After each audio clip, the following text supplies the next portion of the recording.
Housing market in Canada is not in a good shape. House prices are high, rents are going haywire, and the younger generation sees owning a house as a distant dream, which wasn't the case a few years ago. But is there hope? Well, with federal elections 2025 just round the corner, each and every political party is putting housing in front and center. Hello everyone, my name is Shubhat Singh Bhatia, and in today's video I would be quoting promises made by the three main parties of Canada for federal election of 2025, the Conservatives, the Liberals and the NDP. I shall be quoting 4 points and then promises made pertaining to these 4 points with regards to housing by each of the political parties. So the first one would be number of houses to be built.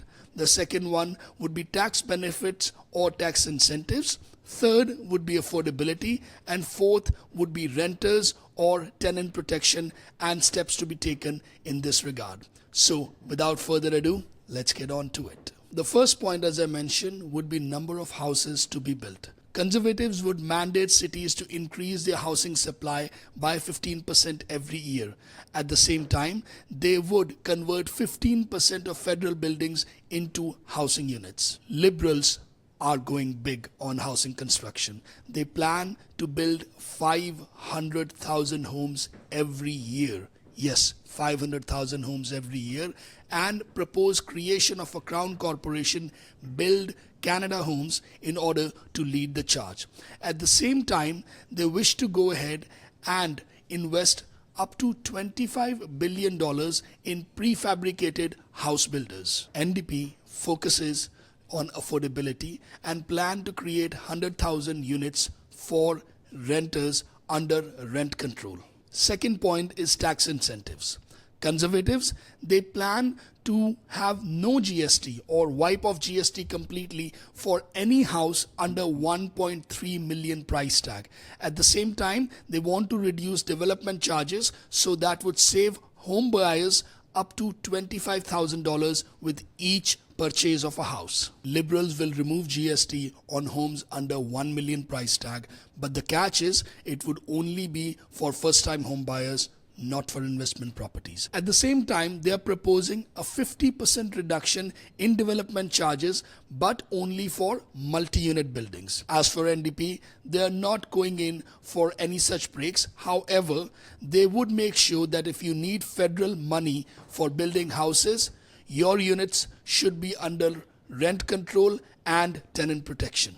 Third point, affordability measure.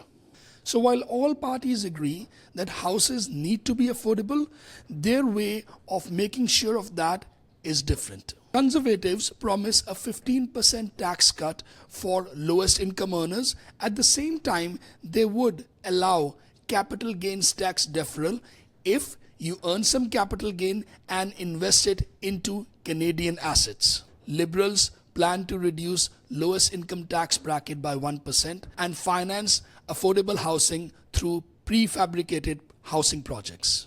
NDP are focused on energy savings.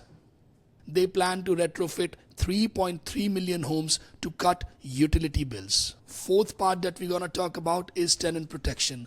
While Liberals and Conservatives have made no specific promises in this regard, as they are concentrating more towards housing supply, NDP takes the charge here. They're calling for a national rent control, and at the same time they want federal housing money to be linked with rental protection. So here is the final breakdown.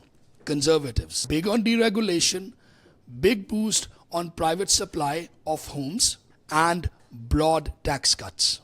Liberals, government-led construction, support for first-time home buyers and innovation in housing. NDP, strong rental protection, public housing and affordability focused plans. So all of them are going to try to tackle housing crisis in their own way.